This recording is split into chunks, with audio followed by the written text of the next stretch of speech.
The fluorescent lights hummed their usual, sterile song as I scrubbed down the stainless steel table. My reflection, pale and sleep-deprived, stared back at me. Another night shift in the morgue, another round of the same monotonous tasks. The silence was broken only by the rhythmic drip of a leaking faucet and the occasional groan of the building settling. It was a familiar soundtrack, one that often lulled me into a state of semi-consciousness, the only defense against the unsettling nature of my surroundings. Then, the hum of the lights died, plunging the room into an immediate, chilling darkness. I swore under my breath, fumbling for my phone in my pocket, its dim screen offering a meager beacon in the oppressive blackness. Power outage, the automated voice on the other end of the line confirmed. Backup generators should kick in momentarily. Moments stretched into minutes, the silence becoming more oppressive with each passing second. The air in the morgue, usually cold and sterile, was growing heavy and stifling. It felt as if the darkness itself was pressing down on me, suffocating me with its silent weight. Then a sound. A soft, metallic click, followed by a heavier thud. I froze, every instinct screaming at me to stay still, to stay hidden. My heart hammered in my chest, a frantic drum against my ribs. It was the sound of one of the body drawers opening and closing. My phone screen illuminated a sliver of the room, revealing the rows of stainless steel drawers. I could barely make out their outlines, the shadows playing tricks on my eyes. I squeezed my eyes shut, trying to dispel the unsettling images that were already forming in my mind. Another click, another thud, closer this time. I imagined the body, cold and stiff, sliding out of its metal prison, the silence broken only by the rasp of the drawers against the steel floor. I could almost smell the metallic tang of blood, the earthy scent of decay that always lingered in the air. My breath caught in my throat. What was going on? Had the power outage somehow affected the refrigeration system? Was there some kind of malfunction? It was all too surreal, too unbelievable. A sudden thump, this time followed by a dragging sound. My eyes flew open, my phone screen illuminating nothing but the encroaching darkness. Fear, sharp and cold, clawed at the back of my throat. The sound was moving closer, its rhythmic cadence becoming more frantic, more insistent. I stumbled back, tripping over a chair, crashing against the wall. The sound stopped. My breath came in ragged gasps, my body trembling uncontrollably. Then, the drawers began to slide open again, the sound echoing through the darkness like a macabre symphony. I had to get out of there. But where could I go? The room was a maze of shadows, the air thick with the scent of decay, the silence punctuated only by the relentless click-clack of the drawers. I risked a peek through the phone screen. The room was bathed in an unnatural glow, the light shimmering as if emanating from the open drawers. The light seemed to move, pulsating, as if the shadows themselves were breathing. It was a sight that could only be described as unholy, a grotesque dance orchestrated by an unseen hand. I squeezed my eyes shut, desperate to escape the horrifying spectacle. Then I heard it. A soft, mournful moan. I froze, my blood turning to ice in my veins. The sound was close, too close. I could almost feel the cold air radiating from it, the icy breath of death. Panic seized me.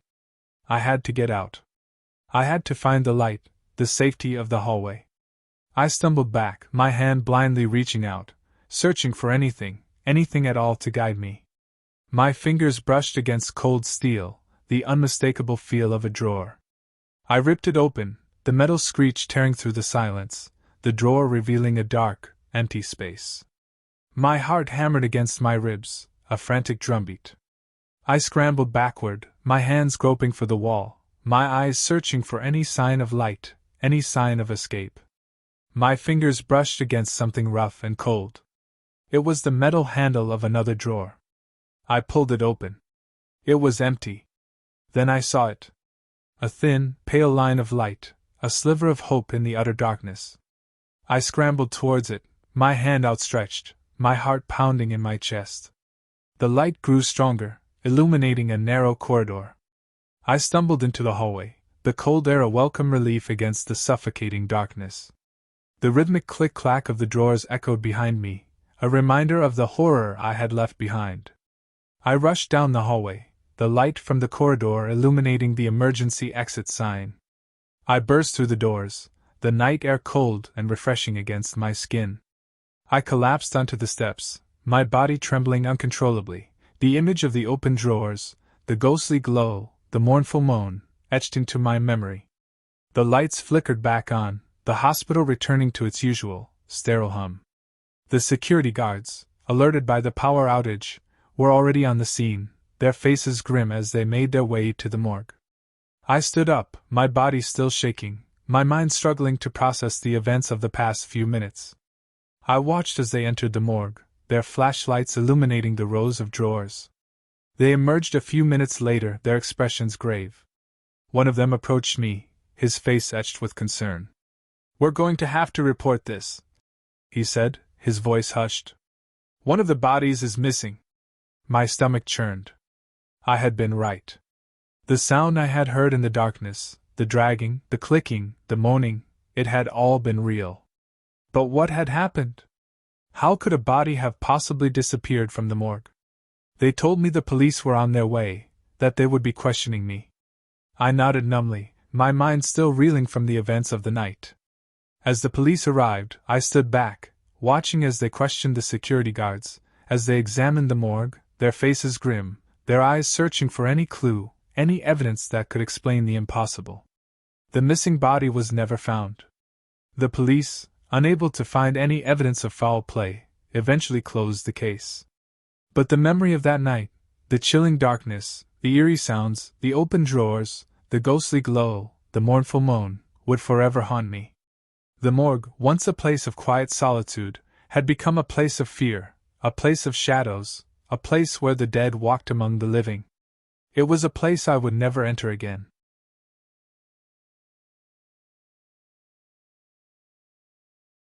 In the desolate wasteland of a remote highway, my lonely vigil at the gas station was a monotonous affair. Night after night, I watched the ceaseless flow of headlights, each vehicle carrying its own tale of journeys and destinations. But amidst the mundane routine, one recurring enigma haunted my solitary existence. At precisely 3 a.m. every night, an exquisite vintage car would glide into the dimly lit forecourt. Its gleaming paint and intricate chromes spoke of a bygone era, yet its most peculiar feature was the absence of a driver. The car would stand at the pump, its engine purring softly, as if waiting for someone who never arrived. Night after night, curiosity gnawed at me. What secrets lay within that enigmatic vehicle? Driven by an irresistible compulsion, I resolved to unveil the mystery. On a fateful night, as the clock struck 3, I cautiously approached the car.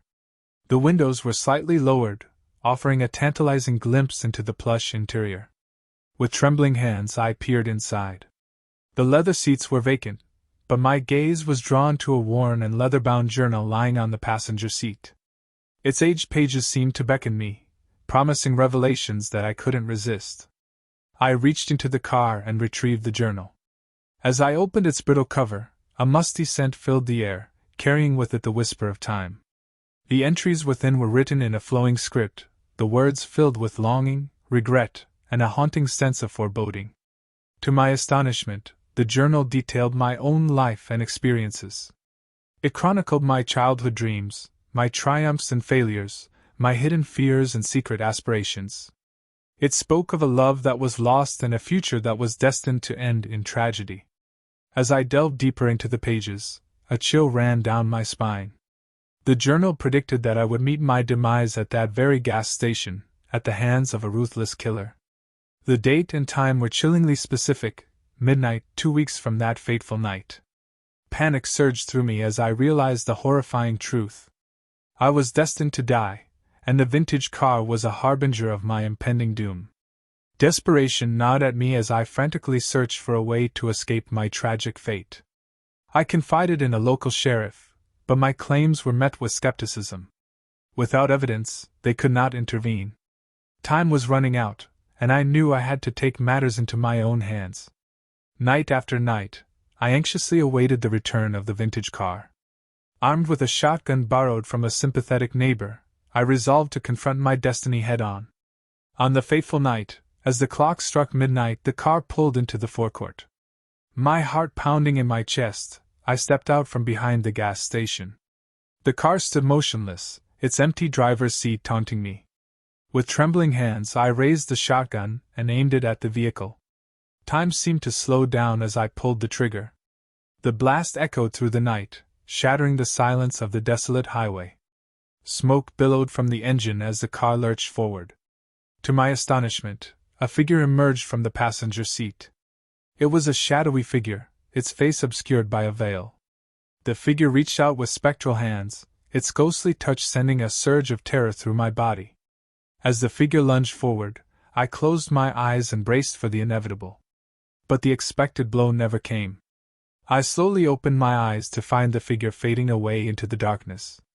The car was gone, and with it, the haunting enigma that had haunted my existence.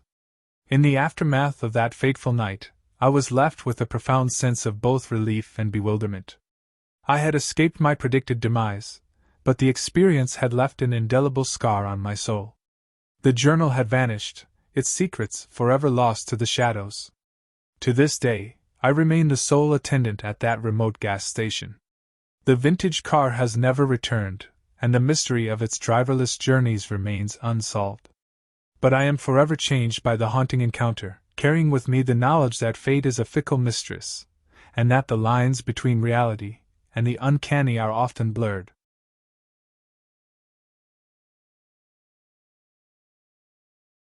The night was cloaked in an eerie silence as I stood watch over the dilapidated warehouse, its crumbling exterior a testament to its abandoned state. The air was heavy with anticipation, for I knew that this would be my final shift before the old relic was reduced to rubble. I had always found the warehouse to be an unsettling place, with its labyrinthine corridors and dust-laden machinery. Rumors of its haunted past had circulated among the locals, but I had always dismissed them as mere superstition. As darkness descended, casting long, ominous shadows across the warehouse, I began my patrols. The usual creaks and groans of the old building seemed amplified, echoing through the empty spaces like whispered secrets. Suddenly, I heard a faint whispering sound, as if someone was calling my name. I froze, my heart pounding in my chest. I cautiously approached the source of the noise, but as I turned the corner, I found nothing but empty corridors. Unnerved, I continued my rounds, but the whispering followed me like an unseen specter. Footsteps seemed to dance just out of my sight, and I could feel a cold shiver run down my spine.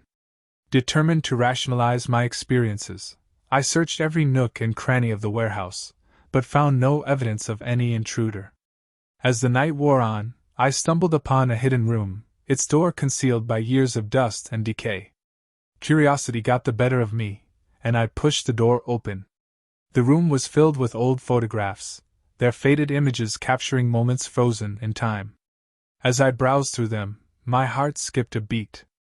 In one of the photographs, I saw the image of a worker who bore an uncanny resemblance to me.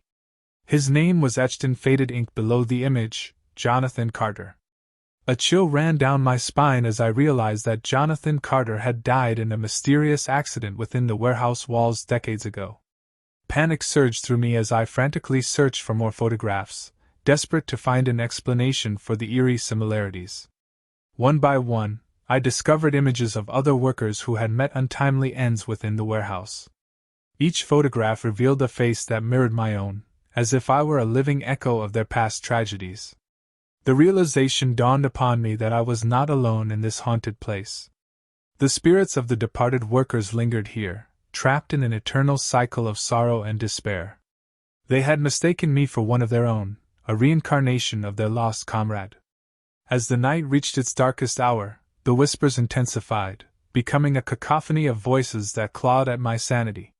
The footsteps grew louder, echoing through the corridors as if an army of the dead was approaching. Suddenly, the photographs on the wall began to flicker and come to life.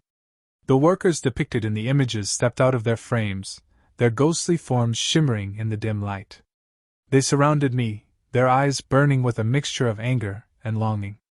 They reached out their spectral hands, their touch cold and ethereal. Overwhelmed by terror, I stumbled backward, desperate to escape their grasp. But the spirits held me captive, their voices rising to a deafening crescendo that threatened to shatter my mind.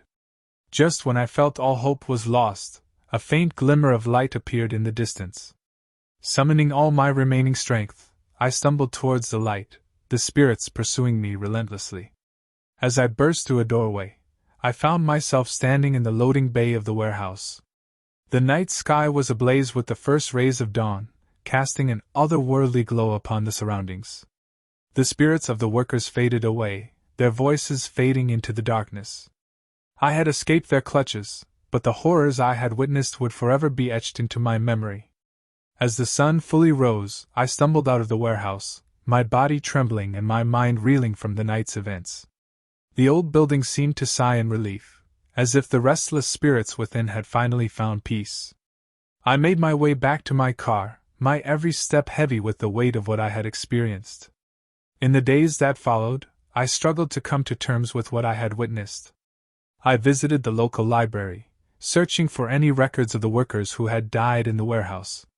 The stories I uncovered were both tragic and chilling, confirming the gruesome details of their untimely deaths. The locals had been right all along. The warehouse was indeed haunted by the souls of the departed. I never returned to that forsaken place, but the memory of that night lingers in my mind like a recurring nightmare. The faces of the ghostly workers, their eyes filled with sorrow and desperation, haunt my dreams. I am a living reminder of the tragic past that binds us to the unseen world, a guardian of the secrets that lie within the shadows of forgotten places.